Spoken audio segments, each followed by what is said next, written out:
the regular meeting of the Belleville Zoning Board of Adjustment for November 7th, 2019 will now come to order. Clerk, call the roll.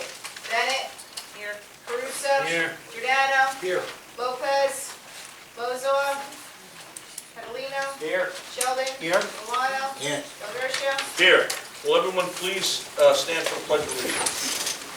I pledge allegiance to the flag of the United States of America and to the republic for which it stands, one nation, under God, indivisible, with liberty and justice for all. Okay. Well, has notice of this meeting been given in accordance to the Sunshine Law? Certification of meeting has been advertised according to the Sunshine Law. Okay. Any applications for adjournment? Do I see any applications for adjournment? None so far, okay.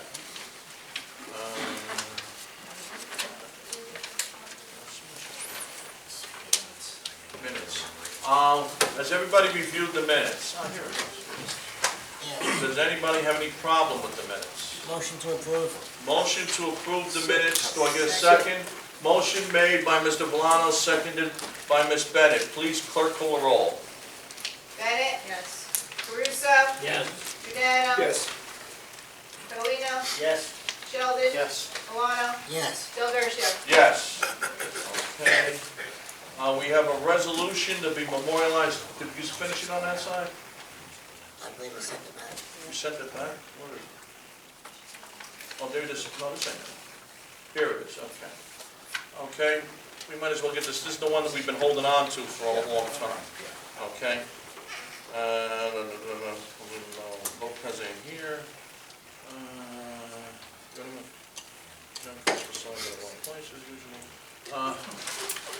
Mr. Shelton here. Okay. Motion to approve the resolution.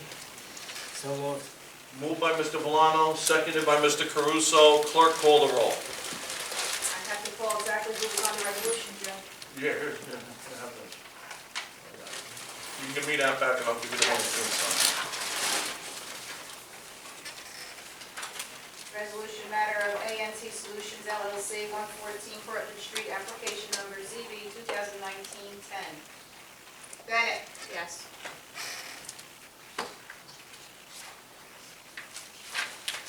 Caruso. Yes. Sheldon. Yes. Milano. Yes. Del Garcia. Yes. Okay.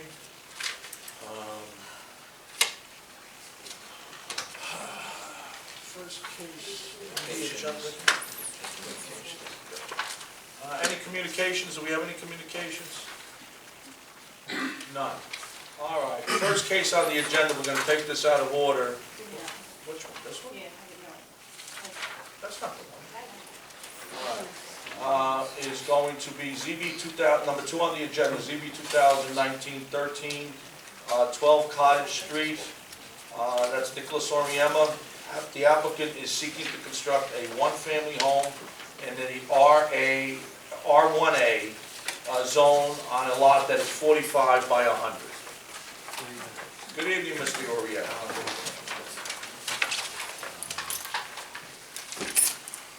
You have an attorney. No, I don't. Gina, how are we on notice of publication? Everything is good. Okay, I think.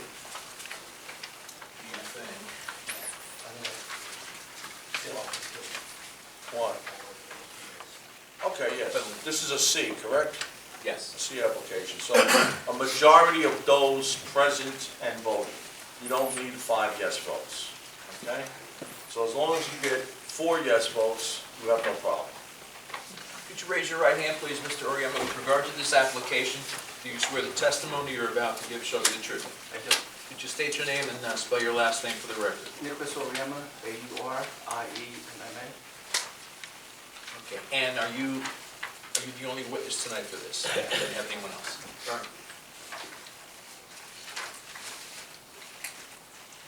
Okay, you may proceed, Mr. Auriemma. We have to swear him in first? I did. Oh, you did? Okay, I'm sorry. I wasn't paying attention. I'm sorry. Go Go ahead, Mr. Let me Auriemma. first apologize. What? What? This case, this is a permitted use in the RA1 zone, Yes. right? So there are no D variances? No, but there's a problem because the RA1 zone requires a 50 by 100 foot lot, and he only has a 45 by 100 foot lot. So both variances were required? single and two-family houses come to us regardless. All right, I just wasn't sure whether this should have been before the planning board because it's a permitted use or No, it's no, our domain? it's three families, Lou just answered it, it's 1, 2's come here, 3 families above it's permitted. All right, thank you, So, all right, thank you for that, thank you. I just wanted to make sure that was in order, thank you. But I think one exception, and that is if the lot was made as the result of a subdivision granted by the planning board, I think it goes back before the planning board, am I correct? I'm not. It's not the case here, so. No, that's not the case. Right, so can we move I on? just wanted to get it straight, that's all. Go ahead, you may proceed. On the question, it's, 12 Cottage is a beautiful block right now. There's a lot on there, 12 Cottage. It's, right now it's underdeveloped. It's, a lot of trees there and, I mean, it's not developed at all. No, it's not developed. Oh, okay. It's not like it's an eyesore for block, but I think a beautiful one-family home was, look great there. I'm asking the board if I can start the one-family home there. I'm most definitely at the mercy of the board and willing to comply to anything you would like me to comply with. If the house is, Don't say that. don't say anything.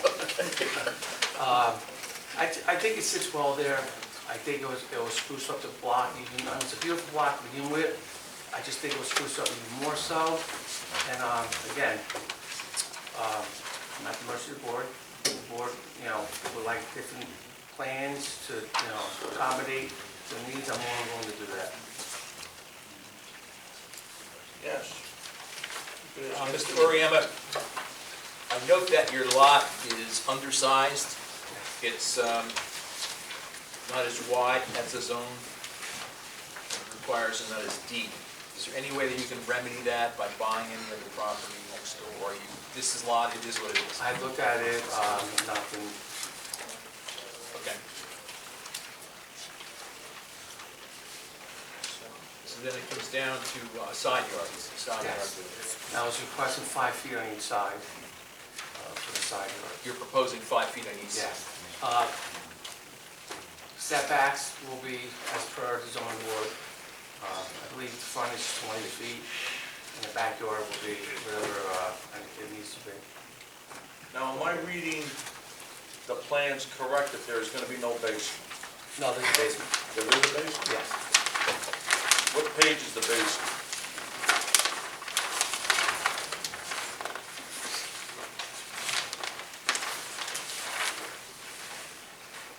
Well, I'm assuming with the foundation plans that shows the basement.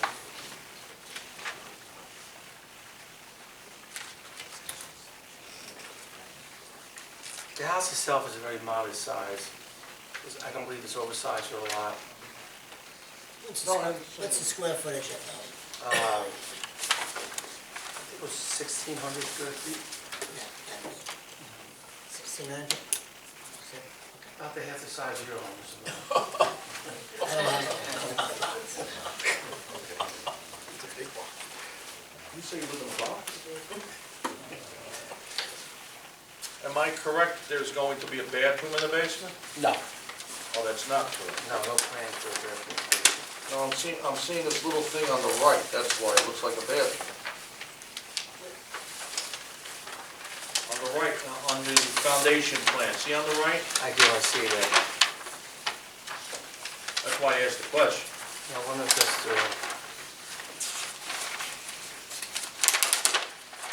Because there's no bathroom there on the first floor, or ground floor, or on the second floor there may be. You may have two bathrooms, full Well- bathrooms on the second floor, correct? yeah, there'll be 2 bathrooms, a half bathroom on the first floor. You could disregard the bathroom in the basement. Okay, so there'll be no bathroom in the basement. No. And from what I see, there's not gonna be no shower on the first floor either, the ground floor. No. Only gonna Just be a half- water and a sink. Okay. So 2.5 baths total. Yes. So 2.5. How many bedrooms? 3. 3 bedrooms. 3 bedrooms. Now, how many parking spaces do you have?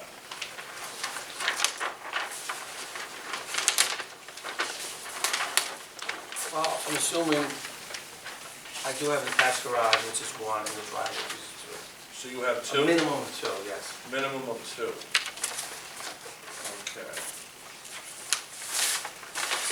Do you intend to pave the right side of the entrance in the front for a third parking space? No, not. Because now we have this rule of one parking space per bedroom, that's why I asked the question. No, but again, you know, if that's what the board wants. Well, let me ask Frankie a question first. Frankie, was this submitted before the change? No, this was submitted in September. Okay, so it was after the change, all right. So if we do allow only two, we'll have to give you a 1 variance. second, it's one bedroom, one space per bedroom for every 1 to 3 bedrooms. One space per bedroom for up to 3 bedrooms, that's Up what to I'm 3 saying. bedrooms. Huh? Yeah, up to 3 bedrooms. Right, and he's got 3 bedrooms. So he only needs 1 space. He's minus 1 space, correct? Because he's gonna have the driveway, and he's gonna have the garage, that's 2 spaces. So he needs a third space for the third bedroom. How the ordinance reads there, it says residential only building, 1 to 3 bedrooms, 1 space per bedroom. Per bedroom. Right, so he needs 3, you're right. Oh, very fine. Okay. So you can either put the extra driveway on the right, or if you don't want to do that, we can give you a variance if the members have no problem with it. But I believe that would also mean that if you wish to put one on the right in a future date, that you do not have to come before the board again. Am I correct, Frankie? Yes. Just I want to appreciate it, clear everything up for you. and thank you for that. Go up. Okay. Any other questions by members of the board of the application? Yes, I have one question. We've got two sets of plans. They detailed, what look appear almost like construction plans, and then there are artist renderings. This looks very different than what we have in Yes. black and white. Originally, I was contemplating to do prefab. Okay. And when I went through the process, Mr. Lorenzo informed me I had to get stamped approved plans. So I decided to go with Mr. Snyder. I think some of you are familiar with Mr. Snyder. He's been my architect a few times. So I decided just to switch up. So these plans are no longer No, no valid? longer. Okay, all right.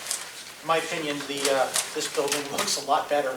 Yeah. It looks a lot better than what we have, the architectural renderings. They're encroaching on So I'm glad you made that change, thank you. I'm sorry, Mike, what was? I was Well, talking to the chairman. we had received in our packets, Yes. not only the plans that we've been referencing tonight, Right. but then there was this artist rendering. Okay. And this building looks very different than what's depicted here, so I just wanted clarification. He said that this was his original plan, it was a prefab, Okay. but he decided not to go with the prefab. This is now the black and white. All right, so that's what we're looking at to approve. So the statewide custom modular home is not going to be used, No. correct? No. Okay, and you're going to be using the plans that have been submitted by Diamond House Plans, Drummond Yes. House Plans, okay. And those were dated 10/9/14. 10/9/14? Is that a or is that a typo? I think that's a typo. Oh, that's what it says on the bottom. Yeah, I see that. Okay, all right, we got that straight. Yeah, plus it looks like a nicer building. This is gonna have a stone front? I'm probably gonna stone just over the garage. Well, and on the right side it looks like. I'm talking about from this Yeah. picture here. I'm going by this picture. The final say of what the front will look like is probably gonna come from my wife. Well, you gotta remember, your wife don't count, we do. Okay? So if you bring something before us, you have to go by the plans you bring before us. You could tell her, sorry, honey, Yeah. this is what they approved. Okay? Just for the record, make sure she sees that. Yeah. Tell her she could yell at me, I don't care. I think I'm best if you all deny me right now. That's just, but, You're aware that your neighbor's frame garage seems to be slightly encroaching onto your property? Yes. You're aware of that? Yes. Are there any issues with that with your No. neighbor?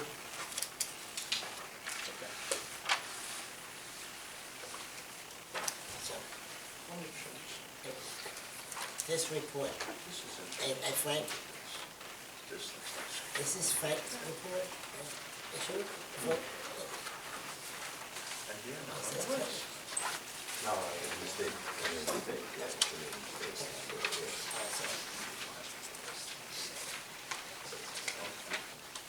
So,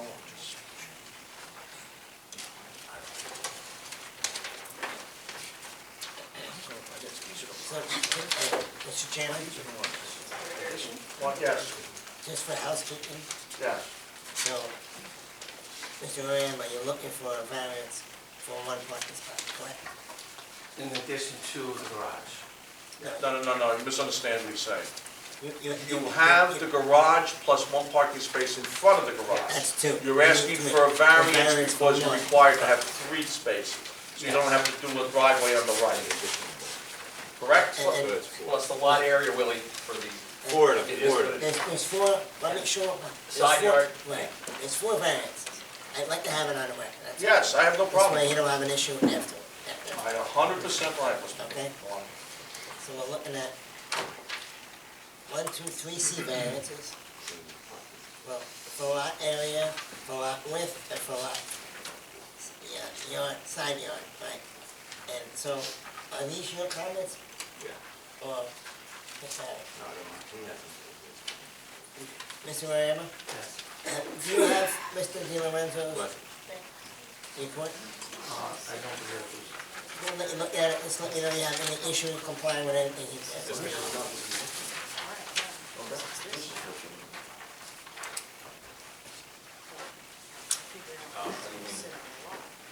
In other words, you're missing a page.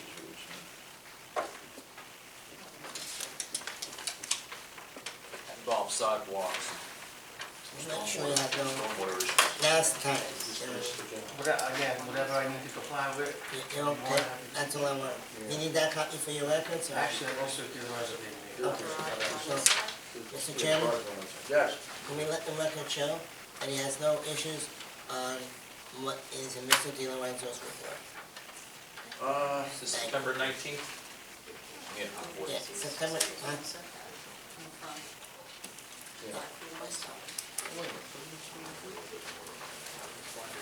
Mr. Howard, you have a report that, September 30th. You can't use this at all. I just want him to, Mr. Chairman, Yes. We're trying to determine what is the front yard going to be. That became, with these plans. We're trying to determine what is the front yard. Mr. Moran, are you familiar with Mr. Howard's report? Want to look at it real quick? Sure. Mr. Harris, can I ask you a question? Hold on, Mr. Chairman. Yeah, but I want to ask I know, Mr. but Harris something I haven't first. looked at the report. Okay. I understand that. My problem is with the report, period. Can I just get one answer on it? All right. Thank you. You need a second page, probably.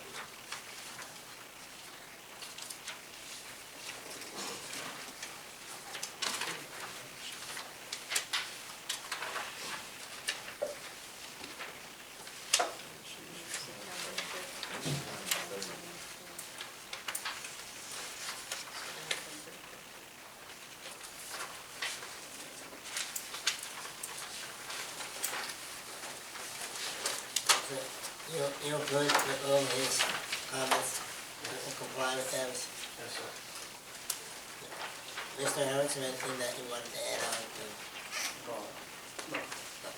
Mr. Chairman? All right, here's my question.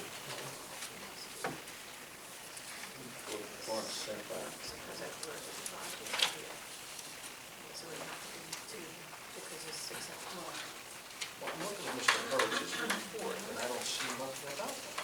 About what? About the front yard. Or the side yards. I'm looking at a report dated September 30th. Side yards in the spot, it's on the farm. Oh, okay. Now, here's my question because of that, okay? There are 2 sets of plans here. Is this based on the first set or on the set that we're working on here? I only had the first set, Which set do you have? the statewide, the pre-plat. So his report is based on statewide, not on this one. Well, my question to you though, is the footprint of the home different? Yes. That's what we're, That's what, she brought it up, and I agree with it. It's different. If it's different, then that's an issue. It is. seems clear. What was the square footage of the first home, Mr. Auriemma? I believe it was the same, maybe a little bit more. Mr. Auriemma, I'm looking at this, and she showed it to me, and she's right. Technically, on your first one, the first one, the garage is on the right, and it sticks out. On this one, the garage is on the left, and it also sticks out.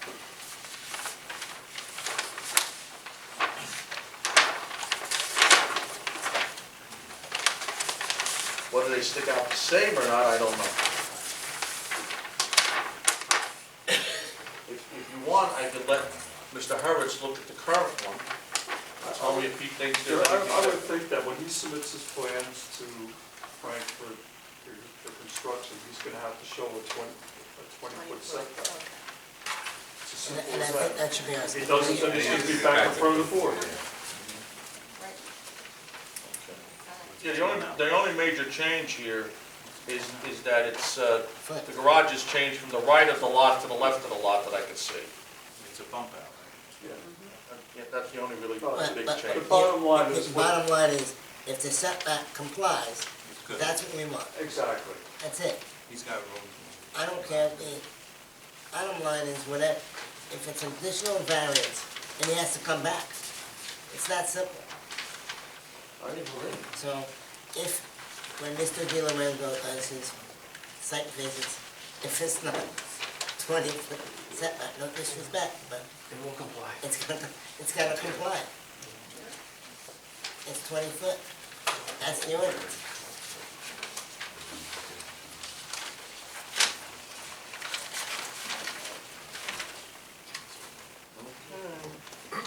It's just that there's so many things here, but nothing shows from the building to the curve.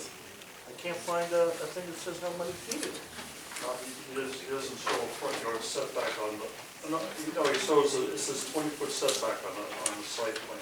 I understand. Let me ask you something, to resolve this, can you look at this and tell me if you could tell from this? Just let me look at that. That is the plan that we're gonna go with, according to him.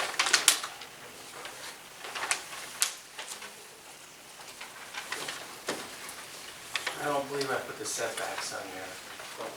It's on the survey. It's on Peter's plans.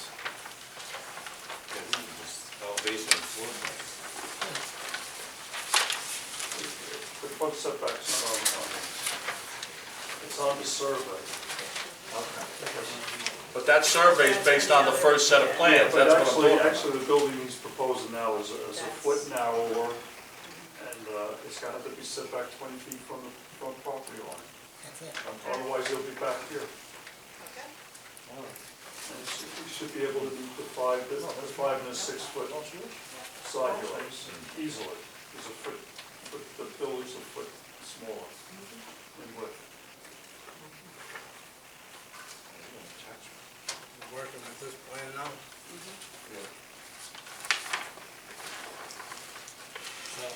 Just, Mr. Chairman, Any other questions by members of the board? just real simple. I know everybody says it'll come back, but the plan is not for him to come back.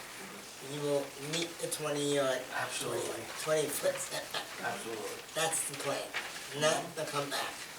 I agree. That's the plan. Because that defeats the purpose of why we're here.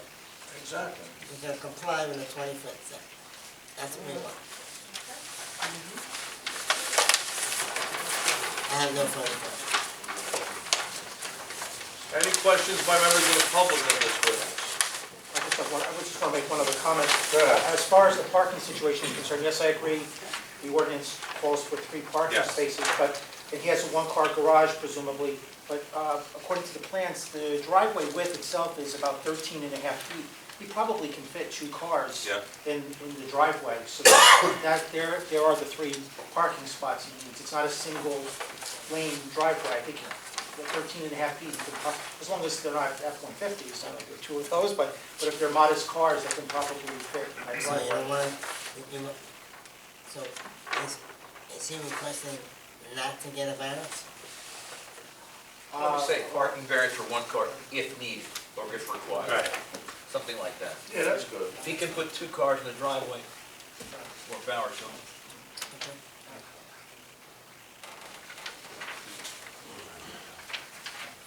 Do you understand, Mr. Auriemma, we're talking, but this is, Yes. okay.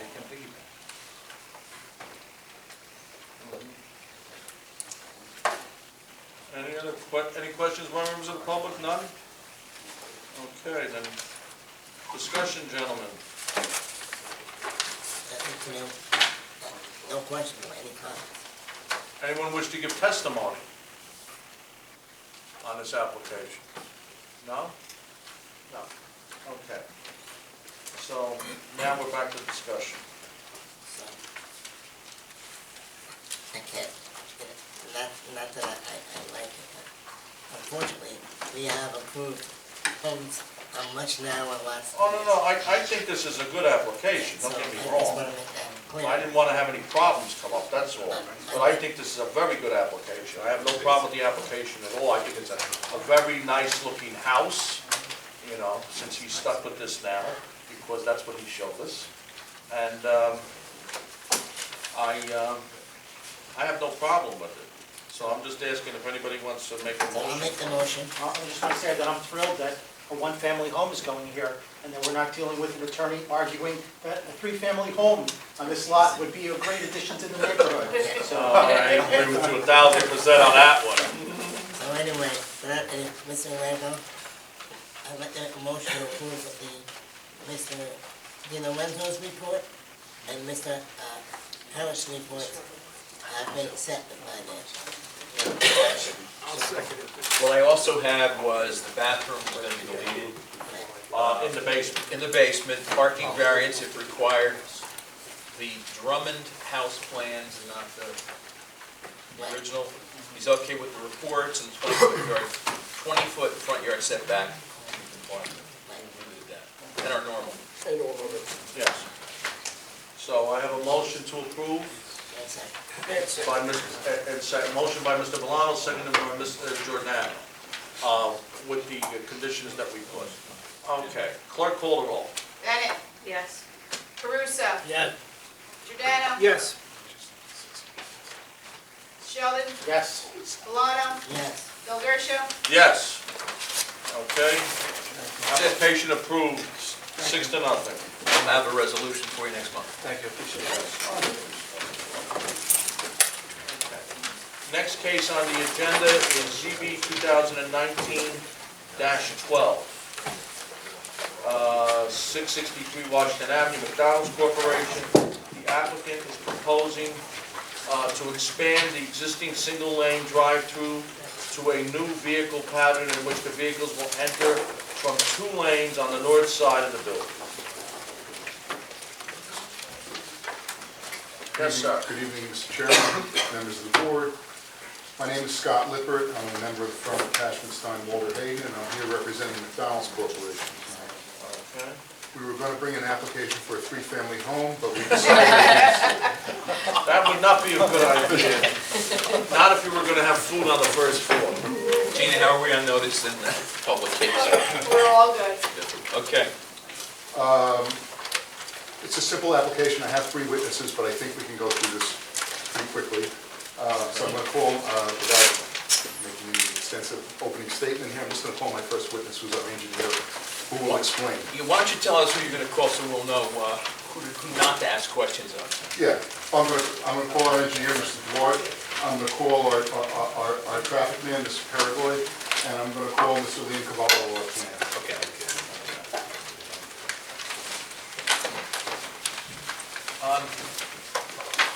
I want to clarify something, Mr. Lippert, up front, just so we're all on the same page. Everywhere in this application, the main relief you're seeking is a D2 variance, expansion of non-conforming use. Yes. Was this facility originally permitted here by use variance? Or did it fit the non-conforming use definition in the MLUL? Is there Yeah. different criteria? Yeah, I mean, I don't believe, I don't know the answer to that for sure, but I infer that it had to be by variance because of the nature of what your ordinance says. Your ordinance permits fast food here, but doesn't permit fast food with drive-thru. Now it don't. But it did before? I believe it did. We'll have to ask Mr. That would be an, Okay, But I want to explain something. Yeah. This here, yeah, McDonald's, yeah, is probably one of the first McDonald's in the whole area. yeah, Because I was coming there in '69 when I was a teenager, yeah, and that's before I even moved to Belleville. I didn't move to Belleville till '77, yeah, okay? So it's been there a long time. Yeah. However, I forgot how long ago, maybe 20 years ago, they knocked down the original building, which was on the right. Not even, That wasn't the original not building? even. You said 20 years ago, I know. Yeah. Not even 20 You years. don't think it was 20 years ago? Okay, and they built a new building on the left. right. Okay, so the building now on the left used to be part of the parking. And the parking on the right used to be where the old building was. So you know ahead of so I'm time. assuming it was there by a board of Board, adjustment D board, variance? yes, we had to do a D variance, as I remember, when we allowed them to build the new building. Another thought. And me and Mr. Villano were both on the board at that time. Yeah, unfortunately for you. You certainly look too young for that to happen. Yeah, Right. I'm an old man. So mainly for your planners' arguments, although it's technical, it's important, this is really not an expansion of the non-conforming use, because it was there by a use variance originally. Right. It didn't predate the zone, and then it was permitted, then the zone came into play, it's not permitted. I think back in the 80s, it was planning board approved. Okay, but it didn't predate, I mean, it wasn't there before zoning came into stuff. effect or anything like that? No. All right, so we're really dealing with an amended it's a D1 amended to a previous D1. That's where we are. But when the planning board approved that, after that, it In the came 80s, before us. Yes, The original. because the zone changed. Yeah, Okay, zone change. all right. Should I swear in? Yes, we're in I both. just want to swear in. Frank is our zoning officer, Tom Harris is our engineer and planner. Gentlemen, with regard, if you could raise your right hand, with regard to this matter, do you swear the testimony you may give shall be the truth? Yes. Okay, thanks. All right. All right, so I'd like to call our first witness, getting sworn.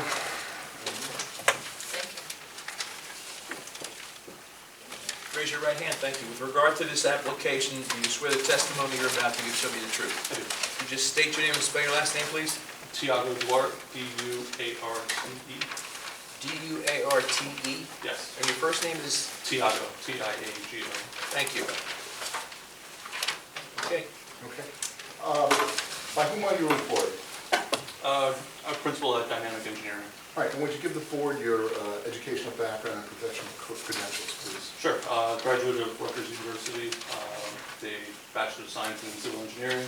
I've been working at Dynamic Engineering for 8 years on commercial, industrial, and similar projects since then, and I've testified before boards on similar applications. And your license is current, correct? Yes. And what boards have you testified before locally anywhere?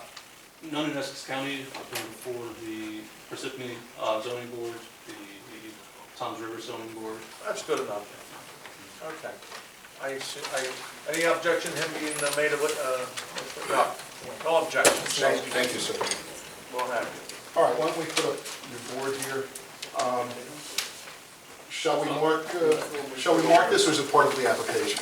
It's part of the application. If there's no change, then no. we don't The only need to mark it. change is one of the depictions is colorized, I think. Colorized, we'll have to mark. Okay. Okay.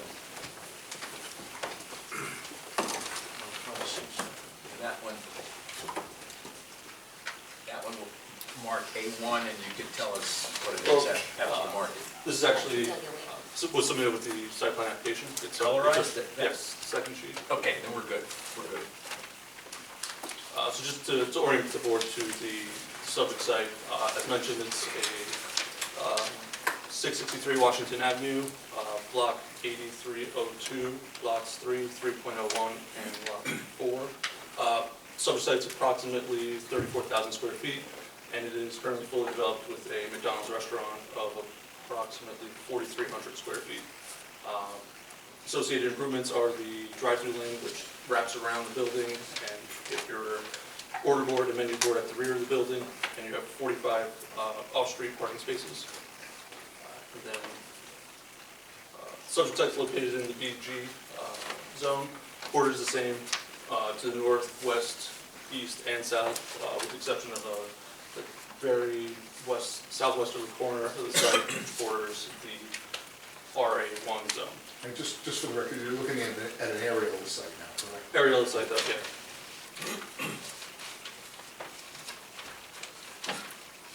And as mentioned, the subject use is not permitted use in the zone.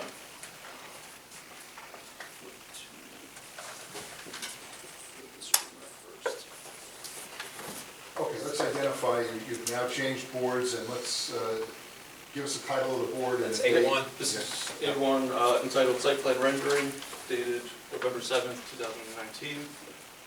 And what this depicts is a colorized version of the site plan that's submitted with the application. Let me ask a question.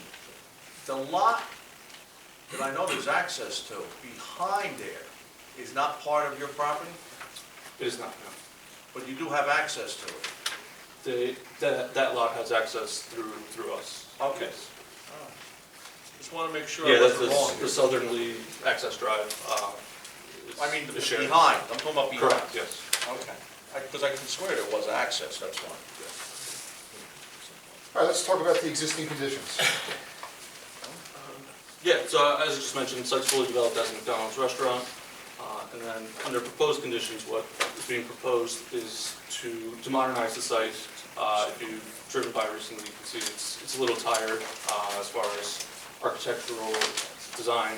It doesn't reflect current McDonald's branding. And that's really what the intent of this application is to modernize the site. And if I could just interrupt for a minute, I apologize for this.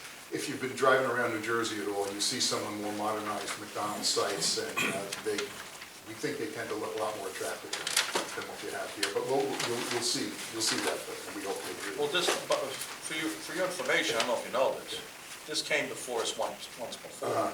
The problem with it, when it came before us, was that the parking spaces on the right were being eliminated, and this was being put on the right of the building, not in the back of the building. Right. So we hope we've remedied that. I think you may have. Yes. So, Well, no, that's a second issue. so as part of the proposal, it's twofold. So there's a building component, which I'll get into detail in a little bit, and site component. As far as site improvements, the main focus is ADA access, making sure that complies with all current applicable ADA codes. So what is proposed is resurfacing a section of the northern parking bay to provide 2 compliant ADA stalls and an access aisle. Where? To the north of the building. We call that the non-drive-through Can site. you show us? Yes. Thank you. That's it. That's what I was wondering what that was. Yeah, it's going to be in concrete, gives us a little more control during construction and longer maintenance. Is there any elimination of parking spaces there? No elimination. We're maintaining the same number, 45 existing, 45 under proposed. Okay. In addition to the parking stalls, we're providing an access route out to the right-of-way. So we'll come out the front of the building and cross the bypass lane that goes around, allows for recirculation of the site. Is that still going to be there, the recirculations? Yes. And the last site improvement is the side-by-side drive-through lane. So you're going from one order point into a 2 order point drive-through lane. Access remains the same, so you'll still access the site to the right of the building, the north side, drive along the building, and then from there you can split into one of the 2 lanes for the different order, where the different order points are located. Place your order and then proceed counterclockwise around the building to the pickup window and to the pay window and the pickup window on the drive-through So the 2 side. windows are staying? Correct. So can you contrast the circulation before the side-by-side and after the side-by-side and the stacking? Yes, same circulation. You enter off Washington Avenue, you proceed counterclockwise around the building. That's where your order point remains at the rear of the building instead of one lane down two. And that's for where the two menu boards are located. Proceed again counterclockwise to the south side of the building where the windows are located. So is the proposed improvement going to help circulation? Is it going to be better there than it is now? Absolutely. The reason they go through these, McDonald's will identify which sites warrant an additional order point. This is one of those sites. What they found is that for the last 15, 20 years, the number of people accessing the inside of the store who actually park and go inside is drastically reduced versus who's just going there through the drive-thru lane. And they estimate as much as 50% of their sales come through that drive-thru, or rather, 50% of the customers entering the site will use the drive-thru. As submitted with this application, the traffic report shows that up to 70 or 80% in some cases are using the drive-thru. So not a lot of cars are actually parking and going inside the store. I just can't see that. I'm not following. So let's do, where's the order boards? In the back? You have one right up against the building, Right. and then you have an island separating the two lanes. And then back. And so there's the gray area, that's the concrete pad, Right, so those are the two lanes. two separate lanes that file into one. Zipper Bigger. merge back into one, yes. Right now, isn't it at the rear right corner? Right now, it's dead center in the back of the building. It's dead center in the back of the building. Yeah. So you're just adding another lane in the back of the building, right? Yeah, they're actually pulling the curb in a little bit closer to the building because there really wasn't a lot of room behind Right. to add the two lanes. So pulling in the one curb and adding an island between the two lanes for the second order board. Now, let me ask you a question. How will that alleviate the cars backing up all the way onto Washington Avenue? Because I don't see it. Yeah, so a lot of times what happens is the store and the kitchen can prepare the orders a lot faster than you can actually place them when it's only one order point. And what you get is a gap between the menu board and that pay window, the first window in the building. By having two order points, you can take twice the orders at the same time. It increases efficiency because you're able to prepare the orders in the building at the same time. Therefore, you're pulling the queue that would be behind the menu board forward, and it actually starts at that pay window. That's what the limiting factor is getting those cars through that section. With the pay window? No longer at the menu board. Two pay windows or what? One pay. On this plan right here, you have two windows. Yes, one is the pay window, one is the pickup window. So the first window is pickup or Pay. pay? Pay here, and I pick Drive up there. Yeah, Right. and that's similar to today, So- they're not changing those windows. Right, and I get that, so we're doubling the order point, Correct. right? We're keeping the same pickup and delivery, and like you were here last time, right? I'm supposed to believe that you're not gonna back up onto Washington Avenue. There's actually more space for more cars with the two lanes. How much more space? Uh, Maybe two cars tops? Two cars, I think it's, So, is this set up in Bloomfield too? Because, no, Bloomfield uses a tandem on Broad Street in Bloomfield. Yeah, that's the tandem. So you're still in the same line. There's no two lanes there. So you're not getting that extra space, that the bump out with the curb and the extra order point. The problem I've seen with this, not to interrupt you, is not where the order takes place. It's that it gets tied up where they go to pay. Now, I've gone to Wendy's, I've gone to Burger King in Nutley, and there was none of this problem. And the reason is, they only use one window to pay and give the guy his stuff and he gets lost. My thing is, I believe that's where your problem is. Once the order is taken, the people are getting stuck at the pay window. And then when they do move up, it takes 100 years for them to get their food. That's where the problem is, not with the order being taken. That's my experience at McDonald's. the other problem I have, and they were here last time, they gave us some numbers on timing. Yes. Do we have any of that? They have a traffic person, I think. Yeah, a traffic person, but on the, A traffic person, or how long it takes them to process? no, that's it. I don't want the traffic person. What we got hung up on last time was how long it takes to process people in and out, and all we had to do was simple math, and it got kind of ugly, and they disappeared.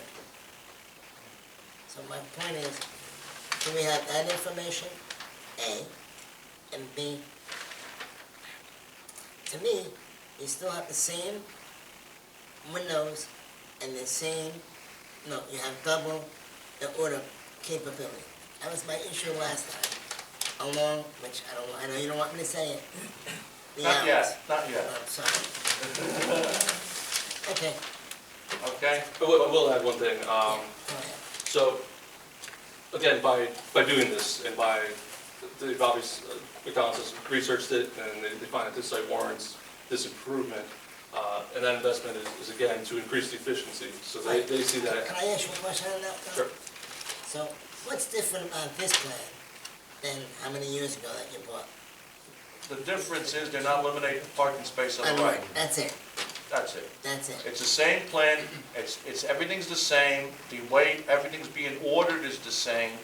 You may get an additional 2 people in line, but the problem is if it gets hung up after you make the order, it's not gonna solve anything.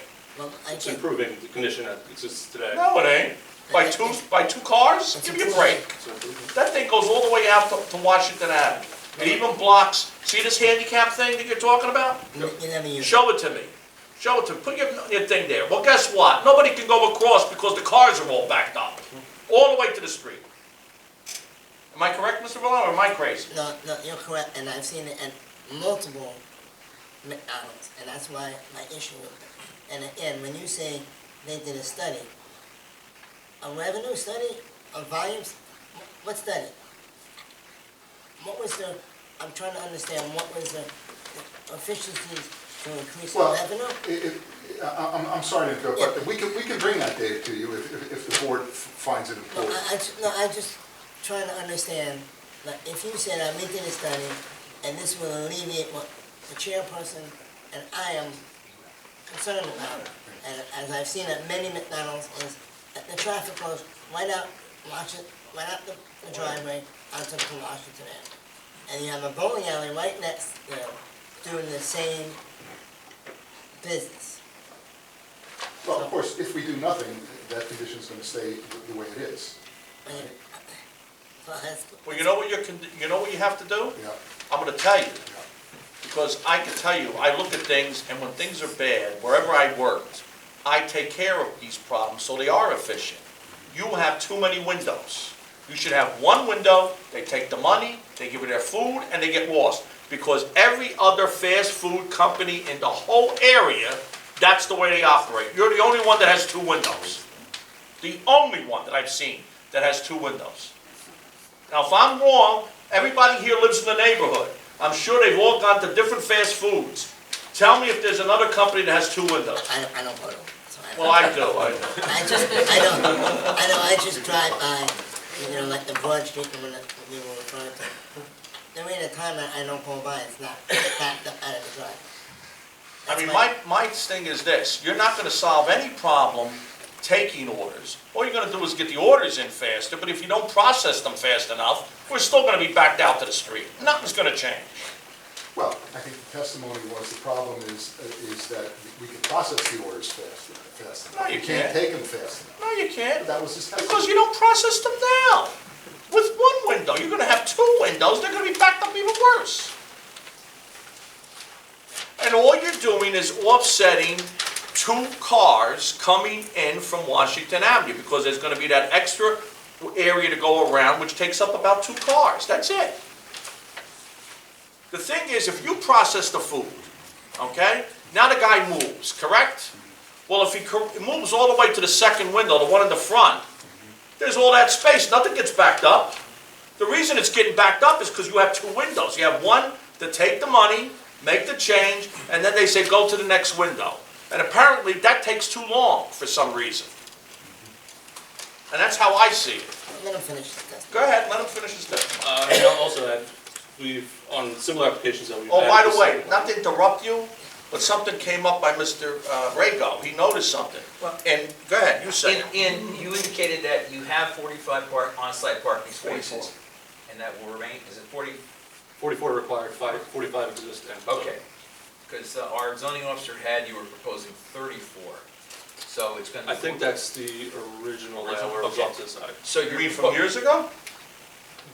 So we looked at doing this, the drive-through lane on the side, and for reasons, again, we couldn't get rid of the parking there, so that's why All we're right, here. so you're one more than what's required. One more than. Okay. Okay. Clarify. So that's not changed. And actually, what I was saying is, on similar applications we've done this, we've gone back out after we've constructed the 2 lanes, and what we found is where you had 7 cars queued behind that mini board, that the 2 lanes reduced that down to 3 or 4. So that's the increased efficiency that they found. It cuts down the queue after the mini boards. So, other than the second lane, is there any, you're saying that you're modernizing the building? Let's talk about the modernization. What do you think?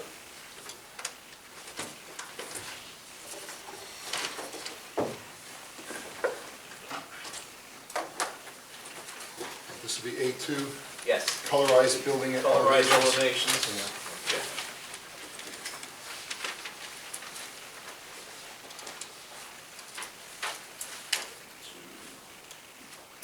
Dated November 5th, 2019. So the scope of the building improvements, again, would be to reflect the current branding of McDonald's. So we're getting rid of the mansard-style roof, provide park edges, more modern, cleaner looking building. Right. In addition to that, I'll go through the different materials used. So the existing building stays the same, there's no footprint changes, no building additions, no building reductions. No interior changes? Yes, what it does. The front of the building, they will add what's called a brand wall. So that's this tile, wood tile material. It'll include the M logo sign, which is the new McDonald's standard branding element. We'll also have a McDonald's ID sign in the front of the building. The non-drive-through side, so the side that faces the parking we were just talking about, also has the brand wall, which accents the building entrance location. And you have an aluminum trellis and canopy system that goes around the building, again, to highlight where the customer areas are. Rear of the building just stays the same, no signage proposed on that. The drive-through side, again, it's a new, they call it McDonald's ID sign. The building height does go up a little bit because the mansard style roof is a little smaller. They install an aluminum, a corrugated metal parapet, but the building height, the actual ceiling inside does not change, does not increase. As far as interior, the store basically will feel like a brand new store to a customer. So all the customer service areas, the dining room area, the order points, the bathrooms, all will be upgraded to have the new, more cafe style interior, which is what they're going with. It's more modern, more inviting to customers, welcomes you to sit, different seating elements, different seating areas. And the seating will be reduced, right? Seating will be reduced. Currently, there's 90 seats, and we're going down to approximately 60. And again, the bathroom improvements, those are really to comply with the current ADA code. But the building is staying the same size? The building stays the same size. There's actually no work, the only work that they're proposing is in that customer service area. They're making it bigger then? No, they just refinish it. So Well, they then why take are they eliminating all the seats inside? the different codes, they require more clearances now than what they had in there previously. So there'll be more room to move around. Yeah, it's a different look, and also, as he testified, they're finding that fewer and fewer people go in and sit down. That's why they do it.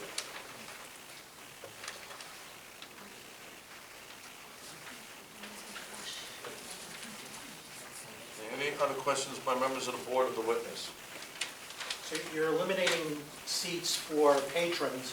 Is the restaurant, the cooking capacity, the rate at which you can process an order, is there any change there? Are you adding more cooking stations? Are you able to handle more orders per unit time than you currently can? The current proposal shows no improvements to the kitchen area. Because just to follow up on what our vice chair and chairman said, it seems to me, and I agree with them, that the essence of the problem here, the rate limiting effect, is how quickly you can process an order. And no matter how many orders you can take, you have even 3 or 4 lanes, what causes the bottleneck is from the moment that person places an order, how long do they have to wait until their order is actually ready for pickup?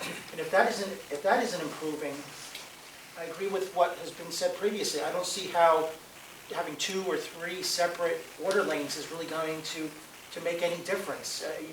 You're going to be essentially increasing the rate twice as much for the traffic to build up as it has previously. You're just going to encourage more of a traffic buildup without actually getting customers through the final part of the gauntlet.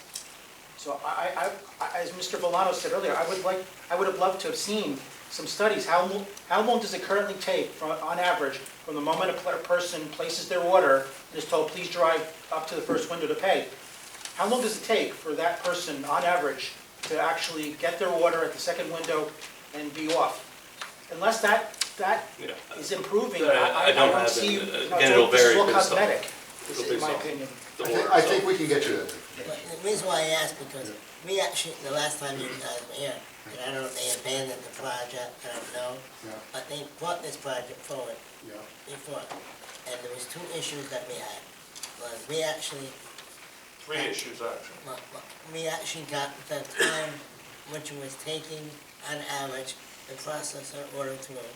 And then we were figuring distance, how many cars. We really got into the weeds, if you will. I hate to say it that way, but we got into the weeds, so we can kind of calculate how long it would take to build up traffic onto Washington Avenue. And then we went into our second and third issue, which, Mr. Chairman, I'll let you get into. Well, which one was eliminated with this, and that was eliminating all those parking spaces on the north side. And what was the third? The third, my friends? Well, the third was you're being open 24 hours. And that's a problem with us. I might as well let you know now. That is going to be a problem on this board. Because that's not the original hour Yes. that we agreed upon. And that's not what we usually agree to, and all the fast food places, either on Washington Avenue or anywhere else in town, are not open 24 hours.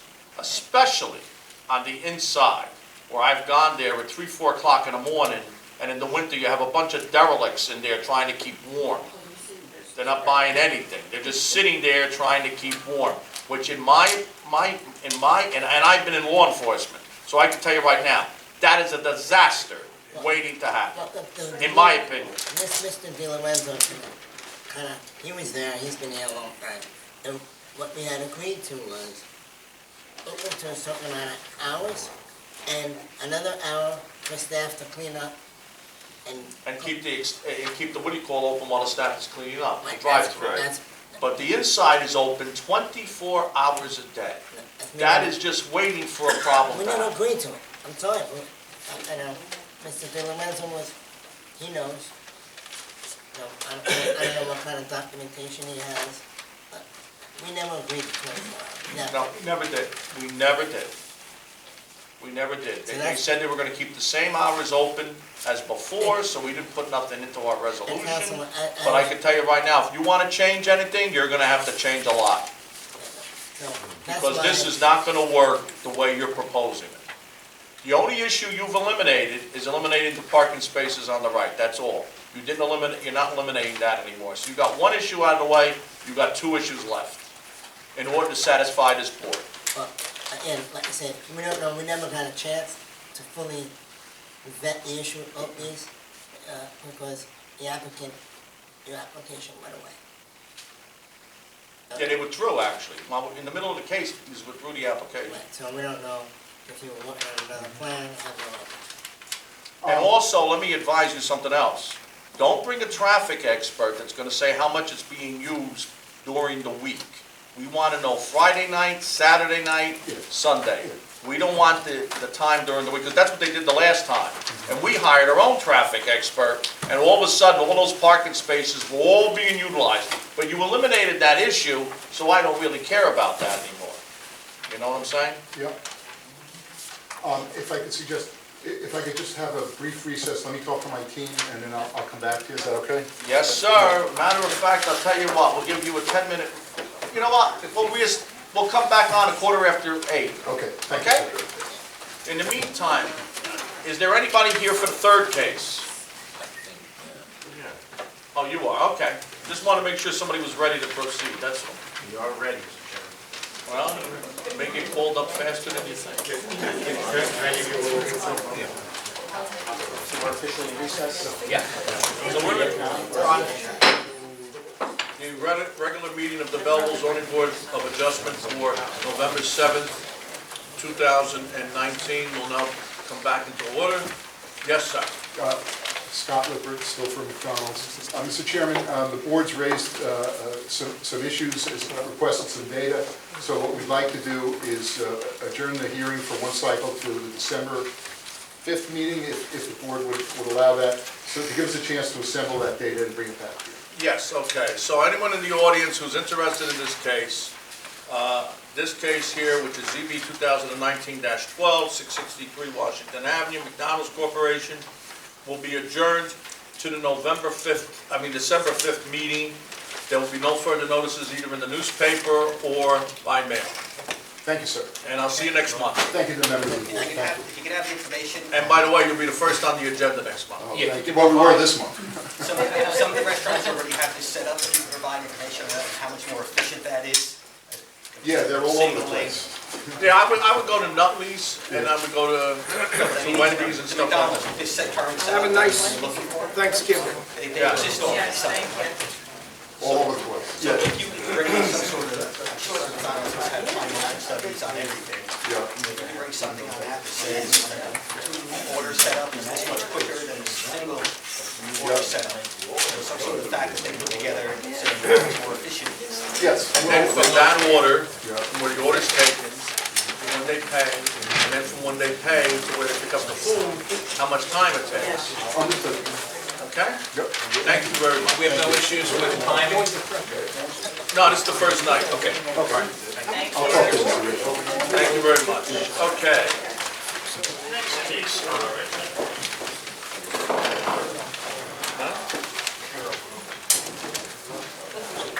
I'm not even gonna say his name.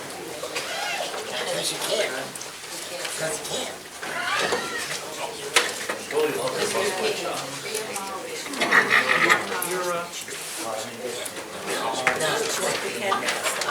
Let him say it. Let him say it.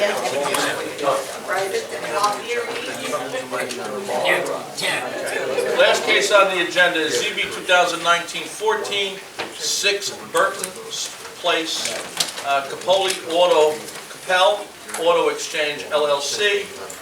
The applicant is seeking to convert an existing one-story building to a warehouse to house automobiles for an interim period prior to them being delivered to auction. Very interesting.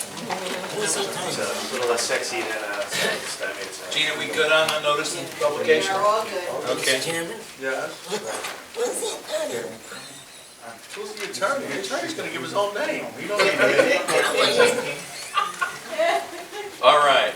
He can't say nothing. He can't say it. You're hilarious when you read your letter. But I don't get upset. Yeah, he can't. He can't say anything. He can't say it. Mr. Chairman, whenever you're ready. Whenever you're ready, Who is sir. that? Sir. Name and law firm and address or whatever you want to give. Pay attention now. Good evening, Mr. Chairman, members of the board. My name is Michael Kiromali of the law firm Gashiel Monaco, located at 524 Union Avenue in Belleville, New Jersey. Here before the board tonight on behalf of Keith Koeppel as sole member of the applicant entity Koeppel Auto Exchange LLC. The applicant is before the board tonight seeking preliminary and final major site plan approval along with associated use and existing bulk variance approvals in order to utilize 6 Berton Place in Belleville, otherwise known as Block 7305, Lot 2, on the tax maps of Belleville as a warehouse for the storage of automobiles. Keith Koeppel has entered into a lease with property owning entity 6 Berton Place LLC to occupy an existing 2,125 square foot, single-story stucco and concrete building at the property for temporary storage of passenger vehicles only, again, prior to their being sold at auction. Mr. Koeppel will testify in greater detail as to his proposed use of the property, but generally, the use category is warehouse use, and again, it's temporary warehousing of automobiles. We have an expert witness as well, Peter Ricci of Architecture Plus with us, who will testify as both an architect and a planner in support of the requested site plan approval and the variances at issue. The subject property is located in the RC multifamily residential zone, and a warehouse use is not permitted in that zone. No other changes are proposed to either the interior or the exterior of the building. As for the variances being requested, in connection with this application, the applicant seeks 4 variances. Specifically, the applicant is requesting a D1 use variance in order to use the subject property as a warehouse, which is not permitted in the RC zone. Also, C, or bulk variance relief for a minimum lot width. Minimum lot width of 75 feet is required in the RC zone, and 12.07 foot minimum lot width is proposed as a flag lot, so that's the part of the lot that is the typical flag at the street. Also, C, or bulk variance relief for maximum front yard setback. The ordinance has changed to a maximum front yard setback. The maximum front yard setback of 20 feet is permitted in the RC zone. We have a 93.6 foot front yard setback. Again, that's a result of this being a flag lot. And also C, or bulk variance relief for a minimum side yard setback. Minimum side yard setback of 5 feet is required in the RC. We've got a side yard setback of 0.8 foot. That's an interesting one to say. I would note that the schedule of regulations for the RC zone and the current Belleville zoning ordinance has 3 categories for the RC zone, namely dealing with townhouses, duplexes, and triplexes. As our application proposes none of those uses, we utilize the RC triplex standards in the zoning table, as this would result in our application requiring the maximum amount of variance relief. I would also mention that all of the bulk variances being requested are pre-existing conditions of the property, which will not be changed as a result of this application. Some of you may know this property was previously occupied by Cimento Construction. It was used as a masonry contractor's office with the associated storage of construction materials and vehicles. Cimento Construction vacated the premises last year when the current owner took title to the property.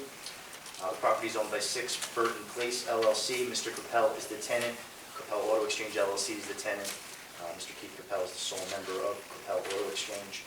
We also have a representative of the property owner here, Mr. Donald Serino. I don't necessarily believe he needs to testify, but we have him here tonight if we do need him, if the board has any questions of him. So with your permission, Mr. Chairman, I'd like to call my first witness, Mr. Keith Koeppel. So the only new variances are D1 and preliminary and final site plan. Correct. Can I just interrupt you before we get into the minutia of this case? There are 2 multifamily homes on the same side of Berton Place, the east side of 12 and 14 Berton Place. According to the project narrative, when I look at the listing of the properties nearby, I don't see either of those homes included in the list of property owners. So I just wanted to make sure that everyone... Are you sure they're in Belleville and not in Nutley? They're on the same... 200 feet in Nutley as well. They're on the same side. I don't, if the border is that close, but I just wanted to make sure that everything is in order, because there are, within 109 feet of this particular property, there are 2 multifamily homes, one at 12 Berton Place and the other at 14. I know You know, all right. But even if they're not, they would have to be noticed even if they're in Nutley. He said he did. All right. We did, we noticed the Nutley list as I well. just wanted to make sure that was, because in the project narrative, when they list all of the properties, and they even have a little list of those in Nutley, I don't see these 2 houses listed, even for the Nutley residences. So I was concerned that 2 people who should have to be notified weren't. Mr. Sheldon, what were those addresses? 12 Berton Place and 14 Berton Place. I'm perusing the list, and I don't see either of them, unfortunately. I will tell you, Mike, that if the applicant relied on a certified list from the municipality, they're covered and they're protected even if a property is not on the list or more than one property. As long as they follow the list, they're okay. The question is, in the application, is there a certified list signed by somebody in town? Yeah, I'm looking. because I don't see it. So you're right that if they're following a certified list, they're protected, but we don't know if this is a certified list. Because There is a warning. Here's Nutley. There is a warning that says here. It's The warning says the parcel boundary data used for this list has not been verified to be an accurate and true representation of the tax map by this county's Geographic Information Services Department. The results identifying nearby properties from this search can only be advisory and must be checked against a tax map to be used. That's what it says here. Right, and while we're at it, if I may, Mr. Chairman. Yes, you may. So one of the residences on this notice is my brother. So. Is he listed? Yeah. Oh. So therefore, only because it's my brother, I'm gonna accuse myself. Okay. Yeah, you might, yeah, that would probably be the safest approach. Not that I couldn't do it, but Relative was, if I you, don't wanna jeopardize your application. Well, you are the seventh member of this board, I'd rather you stay, but I understand. You know, I mean. You have to remember, we're missing 2 members already tonight. So that would mean 2 people say no, your application goes down the drain. I understand. I think you should consult with your I don't client like doing before that, we but- move on tonight. Only because it's my brother, I like to, you know, in this environment, appearance is everything. I appreciate it. I understand completely. I just want the record to show that in this project narrative, there's also a letter from presumably the tax assessor for Nutley, Edmund Brown. Still there? And he has a list of homes within 200 feet of this property. And in this list, these 2 homes are not included there either, so Well, he's only including the Nutley properties, I believe. yeah. the Nutley properties, but these 2 homes, 12 Berton and 14 Berton, I don't, if they're, I assume they were in Belleville, but this first list, even though that may not be a certified list, it doesn't appear that these folks may have been properly notified, and then the Nutley tax assessor, according to his list, he's claiming that these homes are not Nutley homes, they are Belleville homes. Now, here's another thing here that I noticed. At the end of that list that I said had the warning, parcels lacking owner data, possibly additional lots, we have municipal 0701, block 7304, lot 1, lot 1.10. It says it's a condo list, but no names are listed.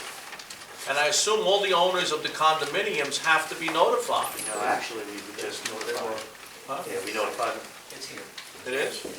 Oh, okay, I'm just going by this, you see condo list. Every, It's right after. every applicant. Oh, it's after, okay. It's after, oh. Yeah, I see it now, condo list, okay. But I don't see nothing here that was signed by our tax assessor from Belleville. If you could tell me what page that's on, I would be very happy, not the one from Nutley. I understand. Uh, What we received, that'll be the 3rd page of your packet. It's not Esposito. It is Esposito. Yeah, Esposito signs his last name with an S? Looks like an S. No, that's a Or maybe that's a fancy E. Yeah. That looks like an I S. think it's K. K. Yeah, so maybe he did sign it, okay. So, if you want to proceed, we can proceed, but remember, we only have 6 members here tonight that can hear this case. Mr. Chairman, if I could just take a brief 5-minute recess to Yeah, discuss sure, with my go ahead, applicant we'll come the back consequence. at 25-2, that way you have 7 minutes. Thank you very much, Mr. You're Chairman. welcome. You want? We're back. Okay.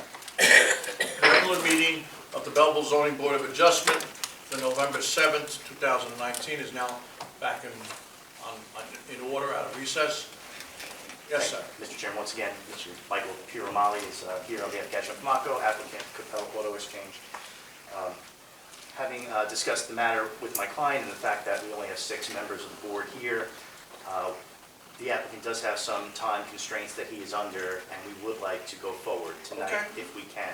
No problem, I just have to give you that warning. We do appreciate that, Mr. Chairman. We do also understand that there were notices, 2 notices in particular, which probably should have been noticed and within 200 feet. We did not notice those property owners. I reviewed that. They were not on the list. We do apologize for that, but we would still like to go forward this evening. We did rely on the list that was provided by the municipality. An error was made in that list, and we do apologize for that omission. I just want Mr., No, he's protected. If you're Yes. right on the list and it's certified, both lists appear to be certified. If you're right on those lists, then the application can move forward. Had we picked that up, we would have obviously notified those two properties. okay. All right, then as long as Mr. Regal says we can proceed, we will proceed. Thank you very much. You're welcome. Mr. Koeppel, would you state your name and address for the record? Keith Koeppel, 83 Wilson Street, Nutley, New Jersey. Do we want to swear in? Yeah. If you raise your right hand, please, with regard to this application, do you swear the testimony you're about to give is the truth? Yes. Okay, again, Keith, could you spell your last name, please? Koeppel, Koeppel. Thank you. Thank you. Mr. Koeppel, are you currently a tenant at 6 Berton Place pursuant to a written lease agreement? Yes. Would you describe your business and how you propose to use the property at 6 Berton Place? Sure. So to describe my business, I'm in the automotive wholesale business, which means I sell cars to car dealers and car auctions. Out of state, not anywhere around here.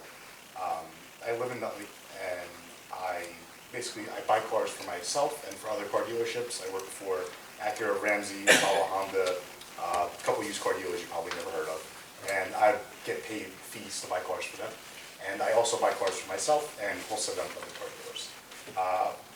My purpose of using 6 Berton Place would be two things. Number one, to house my New Jersey dealer's license that I've had for the past 7 years, and to be able to store vehicles there, and my paperwork for my New Jersey dealer's license.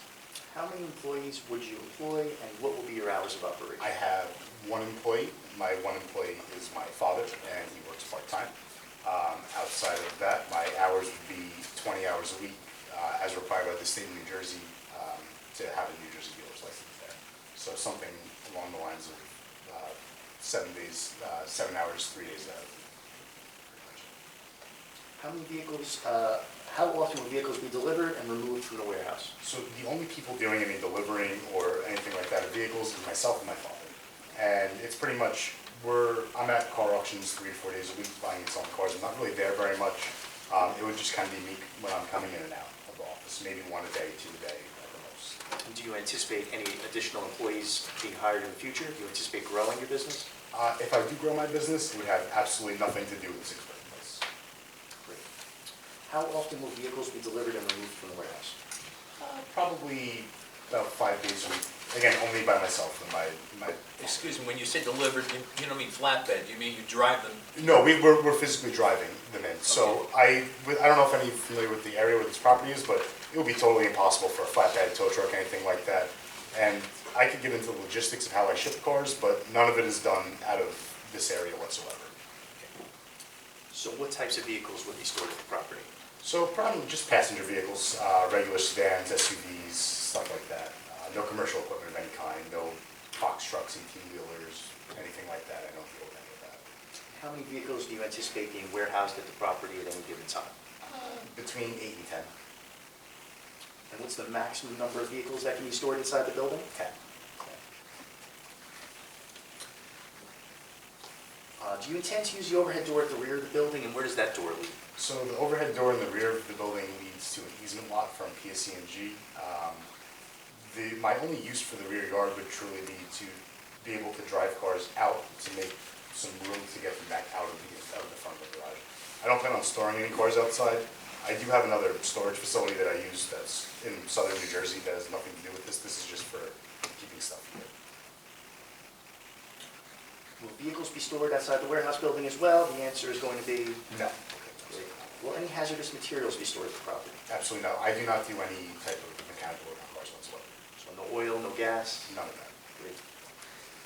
What refuse will be generated by the use, and how will that refuse be disposed of? So pretty basic stuff you'd find in any office, just paper and cardboard, stuff like that for packages. We have a dumpster on premise. I could also, I have a small garbage can in there. I could take stuff and bring it home with me.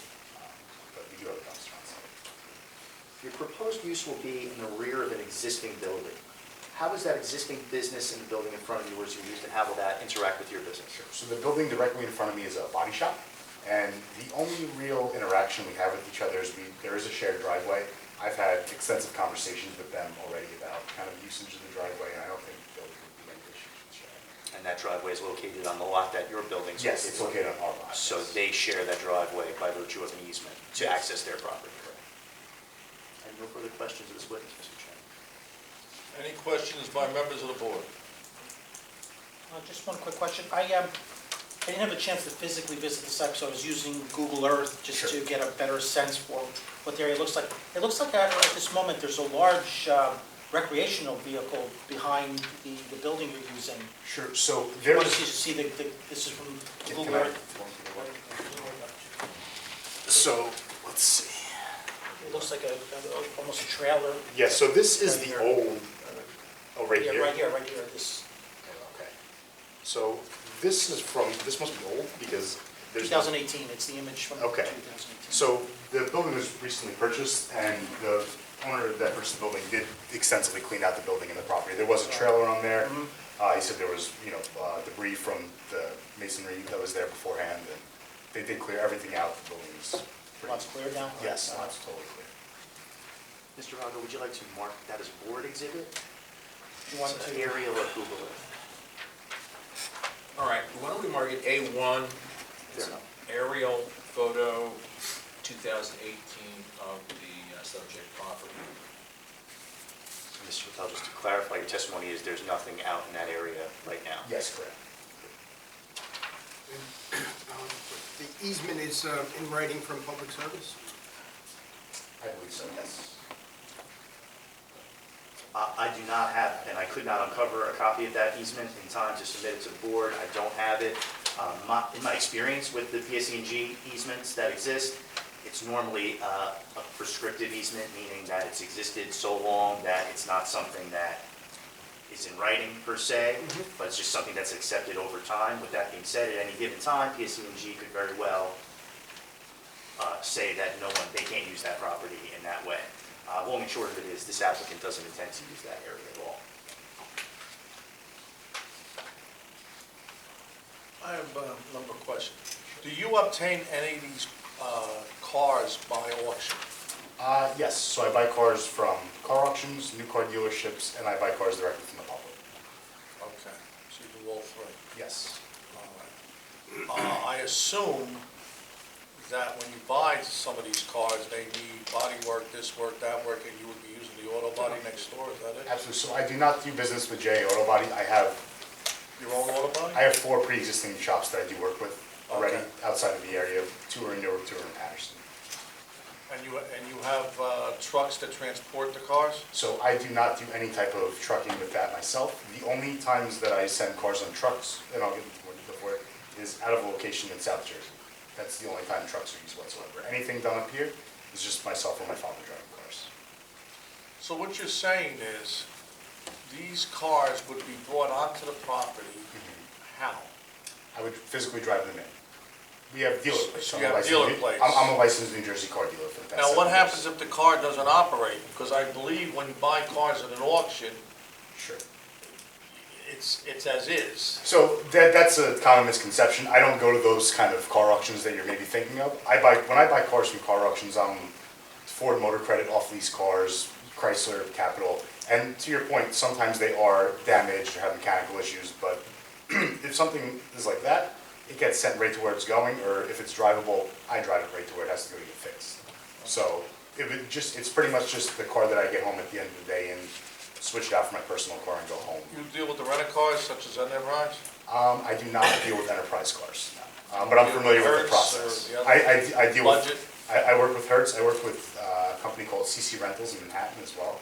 That's another rental company that I work with. Yeah. Yeah, because they sell those at auction, I know. Yeah, Enterprise sells a lot of cars at car auctions. They're just not someone I choose to do business with. Oh, okay. Just asking. Of course, yeah. Any questions you want? Any You're questions? very good, I have to admit. You're very upfront. I like that very I have much. nothing to lie about. I'm an honest businessman. I'm just trying to get some. Now, you're leasing the garage? Yes, sir. In other words, you don't own the I garage? do not own the garage. Okay, and that's part of the other property too? They're It just is- two it is- different businesses in the same property? It is not. They're 2 separate pieces of property.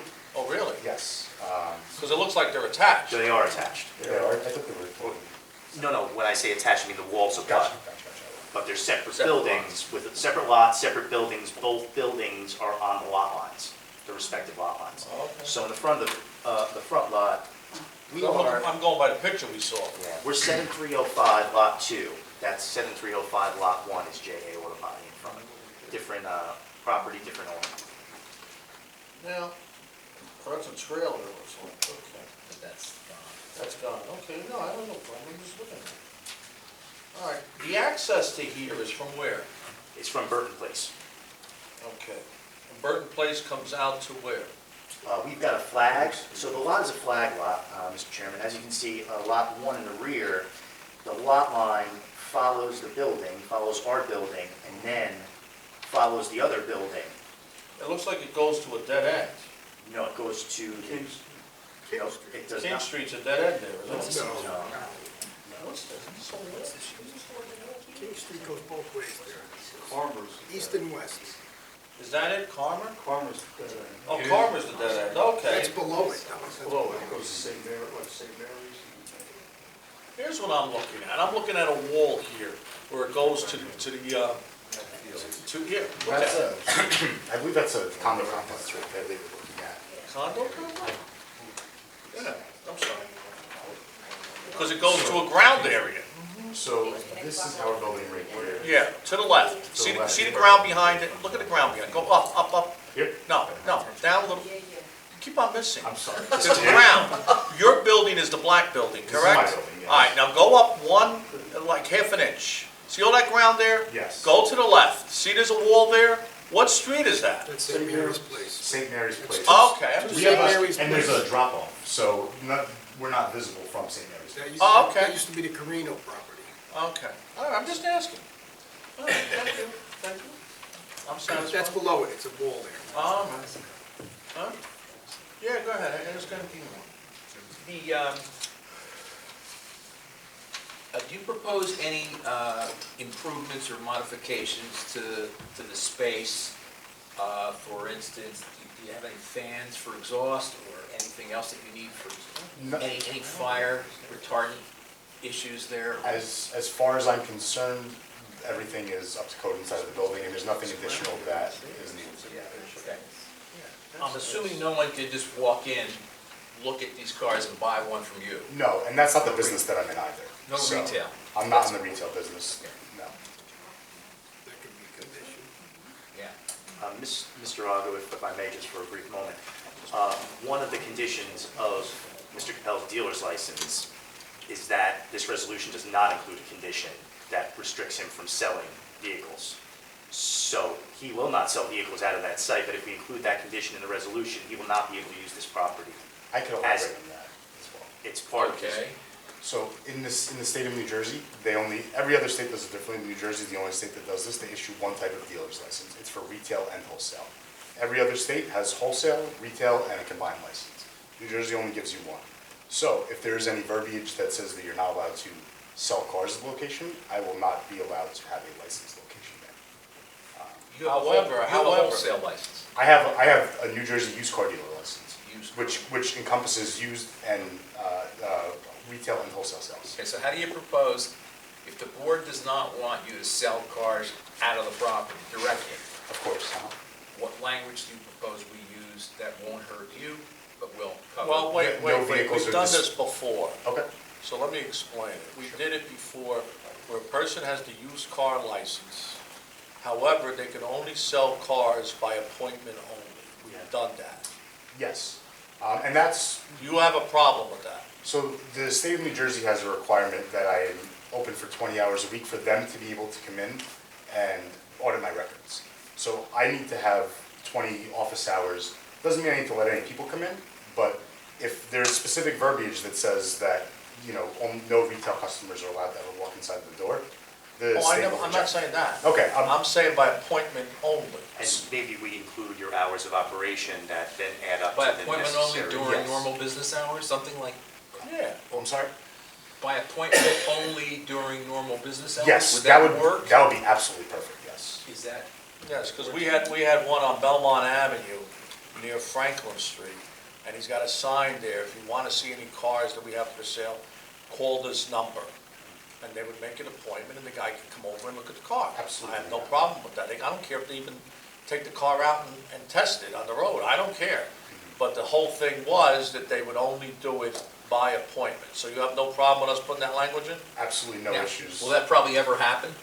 No, the only times I've ever retailed cars to people is family members, when they need new cars. And my landlord. Because you gotta remember, technically, when you came before us and you initiated this application, you started this conversation, you were saying you're only gonna use it for storage to send to other places. For storage and to house my New Jersey dealer's license. Yes, but not that you were gonna sell on the property. That you weren't saying. You were saying you were Correct. sending it to other places. Yes, I have no intentions of selling any cars from the property at any point in time. Got it. It's just, again, anything that I have that goes to the state has to not restrict in that sense. All right, so we can make it by appointment only, and that'll solve the problem.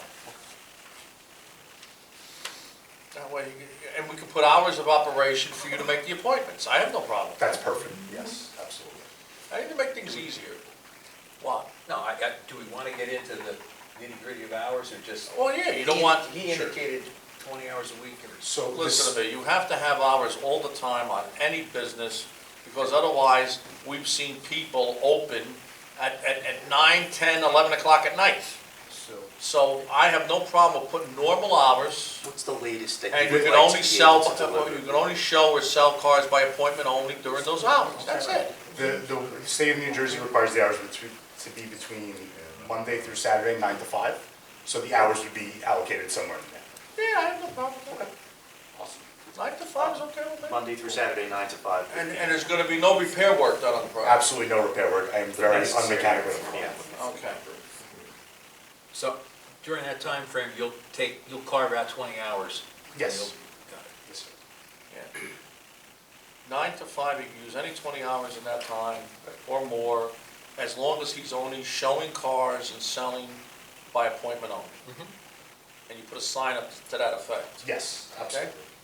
Will there be any cars stored outside? I have no intentions of storing any cars outside. There is parking spots in the front, and for example, if I'm going in to do paperwork, I am going to leave my car outside in the front because the Well, garage no, might be we're talking about not on the storage cars, that's what we're Oh, talking about. no, it would be counterintuitive. The purpose of the garage is to keep them clean and inside. So leaving them outside, there's tons of trees everywhere. Especially in the wintertime. Yeah, it'd just be a nightmare, so. So there would be no cars that are not owned by somebody, like you could have any employee come there or whatever. That would use the parking spaces outside. Inside, all the cars that are being stored have to be stored out inside. They can't be stored outside. Because he gave the testimony that the inside would take 10 cars, and that's all he's looking to put there. So we're not gonna add more cars on the outside. Well, yeah, we don't want it to become a car lot outside. Exactly, that's my Yeah. point. Absolutely. And that's not my intention, so. Okay. But I know the way you said, I have no intention at this time. We're gonna put it as a condition that you can't store cars outside. Using your car to come to work, that's not storing a car. Okay. Okay? Yeah. Any questions by members of the board of the witness? Any questions by members of the public of the witness? Is there any other witnesses? Yes, Mr. Chairman. I'd like to call my second witness, our expert architect and planner, Mr. Peter Ritchie. Okay.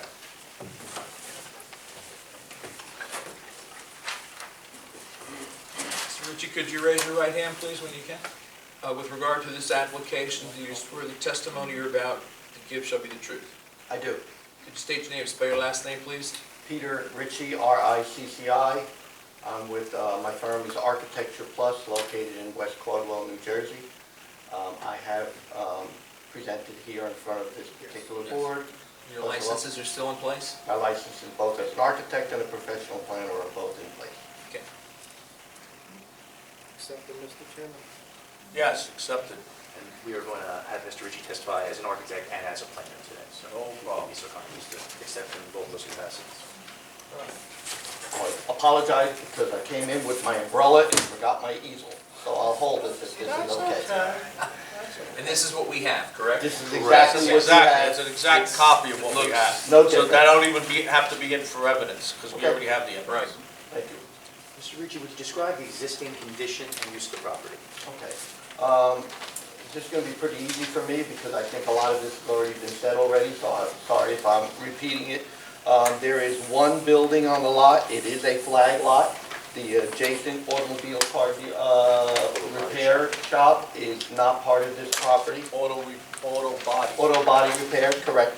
The property is at the end of Berton Place. Berton Place is a dead end, it's public service property after that. You come down the driveway, which belongs to this property of the flag. There's a location for 3 parking spaces in front of the building. Inside the building, we showed that not a normal person driving cars in and out, but he could squeeze 10 cars into this space. Okay, and only one person, or he and his father, would be moving the car, so it would not be an issue. And that's in the diagram. That's in here showing 1, 2, 3, 4, 5, 6, 7, 8, 9, 10 cars. He's got a bathroom existing and an area for his desk to be there. And no shower. Excuse me? And no shower. No, sir. Okay. I'll just mention, because it was brought up, there is a garage door in the front. There's a man door in the front where you would come in. There is a garage door in the rear and 2 man doors in the back that leads to the property that is part of, which is PSE&G. He does not intend to utilize that, although if he had to jockey cars around, he might move a car into that back area while he's jockeying cars and get it back in there. It helps him to move cars around. Also, there are doors leading to the outside, but that's just a man door going to nowhere, to the empty lot. Mr. Ritchie, Board Member Sheldon was looking at an aerial photograph. Would you describe the surrounding properties? You visited the site, and how well is this buffered from the neighboring properties, this use? First I'll put to rest, I saw the exact same aerial photo that you did. Shows a very, very large trailer there. I walked the property, it does not exist. I talked to the owner of the property who purchased this. It did exist when he purchased the property. He got rid of it. It was part of the prior owner and tenant used that trailer, so that's long gone. And it's cleaned up actually pretty nice in the back. The property is, it's a mixed area. There's residential in the area. There is commercial in the area. The commercial, of course, being the auto body shop right in front of it, which is the closest. There's another building off of the road. I think somebody said it was St. Mary's. The other street, I apologize if I didn't know the name of it. There's a commercial building there. Then there's condominiums, apartments to the west across Berton, and there's a mix of 1-family and 2-family on Berton also. Now, the large area of the lot to the rear of our building, that's a buffer area from the adjacent uses? All of this property here is quite substantial. It says 63 by 90 in the back. This is all part of this property. Having said that, it feels like when you're on the property that it's not. It feels like it's part of these because there is a step down from the building with a retaining wall that is quite substantial. So this buffer that is here really is a buffer for the residential neighbors down below. Are any interior or exterior changes going to be made to this building? The answer to that is basically no. The building is in pretty good shape. The current owner, I think, just spent a little bit of time cleaning it up more than anything else. The outside of the building, garage door, windows in thermal pane windows in very good condition. Stucco on the outside, a little stone down below. The interior is pretty much cleaned out and it's in very nice shape. It really needs, if it needs a broom, that's a lot. Would you describe the existing lighting and landscaping of the site? Landscaping is very minimal on the actual property. Down below, here you can say it's the most, but it's mostly lawn area with some shrubs in that area. When you come off of Berton down the flag portion of the driveway, there's a small little landscaped area between or adjacent to both of the buildings. Other than that, it's of course open fields to the rear where public service is. Lighting, there happens to be a light on the front of the building over the garage door, shown right over here. A lighting on the back of the building facing the open lot. They're both good security lights that make the area, I think, safe, and that's going to remain. Those lights are not constantly on, they are operated by motion sensors? I believe they're both on motion sensors, that's correct. Is any new signage proposed for the building? Yes and no. There is really no signage. As the owner of the business stated, he does really not do a retail business, so he's not looking for signage on the building. There is the man door that is this location. He intends to put some signage, just the name of the company on the door, a phone number, something simple if he's not there and somebody would know how to reach him. But that would be very, very minor. Is there any on-site parking for this use? There are 3 spaces on the site that will meet the requirements of the township. Located, they're actually, directly when you come down the driveway, right in front of you. Mr. Chairman, I intend to move into planning testimony. Would you like to open it up to the board to question with regard to architecture and site plan aspects before I move into planning? If you want, if the board feels they have to ask any questions about architecture, I don't see, I think you can do the whole thing at one time, but we can do this way if you want to. It's your application, I'll do anything you want. Mr. Chairman, Okay. I think it's a great idea. Okay, perfect. Anybody have questions based on the architect part? Just one quick question for Mr. Ritchie. The large parcel of land to the east of your client's building that's undeveloped, do you know who owns that? This piece Yeah, here, that piece. it's part of, this owned by the same property owner. Oh, well, This is all, it's really, that is the property. Okay. It just appears Yeah. not to be part of it because the big step down.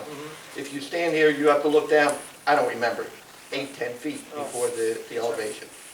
When I was doing the aerial view of the property, I thought that might Yep. be a park. It's It- such a large green area, and I'm amazed that that large parcel has remained undeveloped for all this time. But it's kind of landlocked now because... That's correct. There seems to be, as you said, there's a wall, there's some sort of retaining There's a wall. residential house over here, there's a commercial building here, you'd have to go across this property, I think this And there's residential a wall property. there to the left. This is, No, to the left. there's left. up here That's it, also, yeah, that's a correct. wall, according to the picture. Yes, sir. Are there any, The St. Mary's Place is on the other side of the wall. It ends there. are there any known plans at this point or interest in developing that land, or? None that I know of at all. And they would have to come and get a subdivision to get it from, because it's part of this property. So it's not gonna be easy to happen. Any other questions by members of the board based upon the architect? Any members of the public wish to ask any question based on the architecture? No? Okay, then we can go into the planning. Thank you very much, Mr. Chairman. Mr. Ritchie, what is the zoning at the site? It is, we're calling it RC triplex, is what I believe it really is. And you briefly described this already, but what types of uses surround the subject property? Well, I said it varied. It's a mixed neighborhood on having single-family, two-family, having apartment condominium type of a building, and then having some interspersed commercial buildings, the auto body shop. There's a shop here, I think, is offices for a contractor, and of course, this space. While you're talking about the uses that currently surround the property, what was the previous use of this property? The previous use of this property and the previous owner of the property, who the new owner purchased this one, was a masonry company. I think this is important because in some ways they used the building exactly the way it's being used now. They used it as a storage for vehicles. The difference is it was much more intense before. They stored backhoes, dump trucks, large construction equipment, construction materials, where all of that was in the building. It's still going to be used for storage of vehicles, but these vehicles are going to be not commercial vehicles, but pedestrian vehicles. Would you take a moment to go over the variances which are being requested in connection with this application?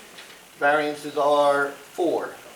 One is the use variance, which is the most important, as this particular warehouse use in the RC zone, which is not permitted.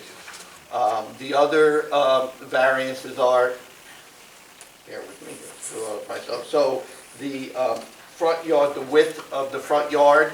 So lot width. Lot width. Lot width is required to be 75 feet, but by virtue of this being a flag lot, That's right, it's only 12 feet and change because of the flag lot. The next one is minimum lot, I did that one already, I apologize. Minimum lot depth. No, that's we not actually one. meet the lot depth. The I maximum- apologize. I should know these. The maximum front yard setback, is 20 feet, but again, we have a 93.6 foot front yard setback. Thank you. because we are so From Berton. Cottage. irregular, correct, with the flag lot situation.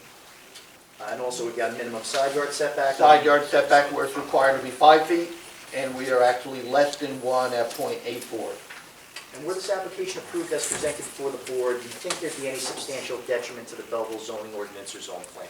No, I don't think there would be any at all. I actually think this would be a benefit to the town in the fact that, one, the last thing we want is have empty buildings. So that's a small benefit that we're going to have, the owner's going to have a tenant in here. But more important, that this is a much less intense use than what was here for the prior 20-odd years. It was actually very close to 35 years since the original owner I had was there. Mr. Ritchie, did you have an opportunity to review the letter prepared by Belleville Consulting Engineer Thomas Herritt dated October 14, 2019? Yes, I did. Could you take a minute to go over the page 2 of that letter, the site plan comments? Yeah, I didn't mind the Walmart. Well, feel free to use yours. Okay. Yep.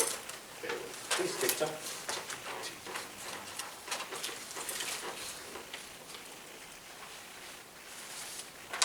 Okay.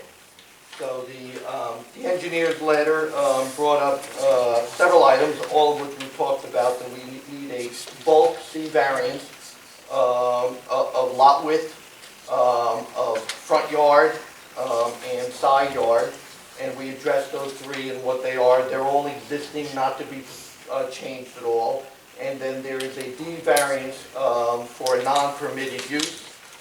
Once again, we're not creating anything that's not there already. And in fact, what I think is very important is the use that's there, that is going to be there, will be less intense than the one that was there. I think most of the other things we talked about, proposed signage, it's very, very minimal, nothing. There's really very little, if any, need for signage other than he has to note on the building, especially for his license, that this is his location.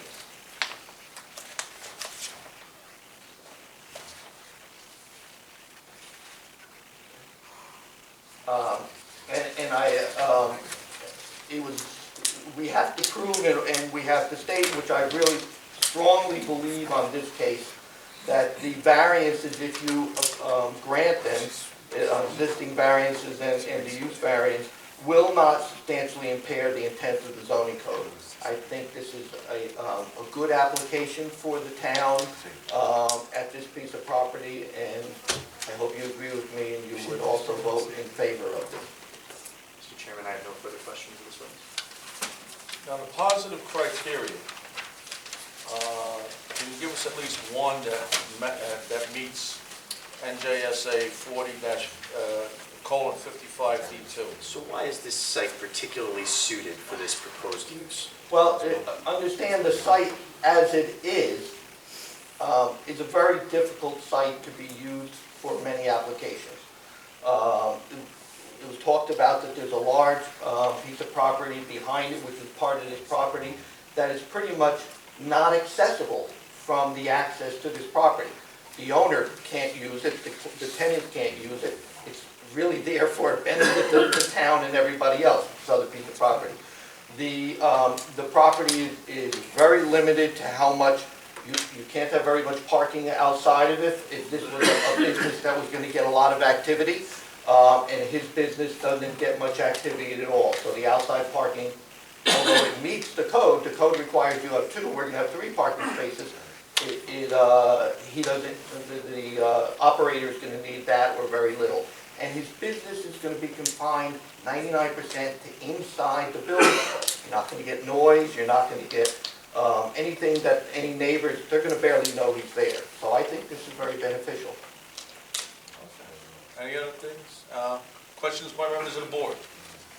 Just one last question. This other parcel of land that's essentially landlocked, it does look from the aerial view it's being kept. So my question is, who's doing the upkeep of it? There's apparently a residential building here, and it almost looks like they've got walkways and so forth, access points to. Mr. Sheldon, we have the property owner here, Donald Nocerino. All right. If that would be You acceptable could to swear you. him in, you have to swear him in before you can give testimony. Of course. You can very well answer that All right, question. okay, thanks. Let's get it on the record. Third witness, yeah. Would you raise your right hand, please? With regard to this application, do you swear the testimony you're about to give shall be the truth? I do. Would you state your name and spell your last name? Donald Nocerino, Nocerino. Thank you. So I'm the one who's maintaining that lot. And the owner of the property? I am the owner of the Okay. property. I'm in touch with the neighbor, and I keep the hedges trimmed and. Good job. All right. Oh, looks very nice. That property was a mess. I mean, I pulled out 60 yards of debris, along with a trailer. Mr. Nocerino, going forward, you will continue to be responsible for the maintenance of that particular part of the property. Absolutely. Okay, any other questions by members of the board? Any questions of either witness by members of the public? No hands? Okay. Do you wish to sum up? I do, Mr. Chairman, thank you. Okay. Good. Did you have something else you wanted to say, sir? I'm done. Oh, okay. First and foremost, I'd like to thank the board for its time here tonight. I know it's getting late, so I'll keep this brief. As you've heard, the application presented before the board seeks preliminary and final major site plan approval with use and bulk variance relief in order to use the existing building at the property as a warehouse, and specifically a warehouse for the temporary storage of automobiles. No other changes are proposed to the site. As you heard from the tenant and applicant, Mr. Koeppel, his proposed use of the property would be very limited in hours of operation. Thank you very much, Mr. Chairman, for working out the hours of operation issue. The number of employees and vehicles coming to and from the site as well. All vehicles which will be stored at the building will be passenger vehicles and will be delivered one at a time by employees driving them to and from the site. No tow trucks, no flatbeds. No hazardous materials will be stored at the property, and no repairs will be done to the vehicles on site. We heard from property owner, Mr. Nocerino, with regard to the maintenance of the property. He will continue to maintain the property as he has, and he's been doing a great job of it. We anticipate he'll continue to do a great job of it. We've also heard from our project architect and planner, Peter Ricci, who visited the site, prepared the site plan for this proposed use. Mr. Ricci described the existing site and the surrounding properties, coming to the conclusion that despite being in an RC zone, the site is particularly suited to the proposed warehouse use. Mr. Ricci also gave his opinion that the requested variances could be granted without substantial detriment to the zoning plan or to the public good, and that the proposed use would be significantly less intense than the masonry contractor's use which preceded it. Based upon this testimony and exhibits presented to the board, I strongly believe sufficient proofs have been presented to the board to justify the granting of the variances at issue. I respectfully request the board grant this application. Again, I thank the board for its time and consideration. All right, gentlemen, let's keep the, Mr. Rego, can we have the conditions, please? In the event the board approves this, the conditions I have were, and I think Mr. Piramali summed it up, no outdoor storage for cars. The cars will be driven in, there won't be any flatbeds or tow trucks. No hazardous materials on site, no repairs, oil changes, etc. Sales by appointment only during normal business hours, and we're talking in terms of 9 a.m. to 5 p.m. Monday through Saturday during a 20-hour period the applicant would choose, and our normal conditions in terms of reports. I don't even want to limit it to 20 hours. You can have as many hours as you want. No, I understand. Just as During long as that everything's time. by appointment. Yeah, that's fine. Review the cars. Anything else? That's, Gentlemen? that's what I have. We cover everything? So, Okay. again, 5 affirmative votes. Out of 6. Okay. Do I have a motion to approve with the conditions? Motion made by Mr. Caruso to approve with the conditions, seconded by Mr. Giordano. Clerk call the roll. Bennett? Yes. Caruso? Yes. Giordano? Yes. Catalino? Yes. Sheldon? Yes. Del Garcia? Yes, approved 6-0. Thank you. Thank you very much. Thank the board for its time. Okay. Gina, take this because you have to put this in the folder because this was given in as evidence, this picture. Okay? All right, anything else, gentlemen, ladies, before we adjourn? Motion to adjourn. Motion to adjourn, made by Mr. Giordano. Do I have a second? Seconded by Mr. Caruso. All in favor? Aye.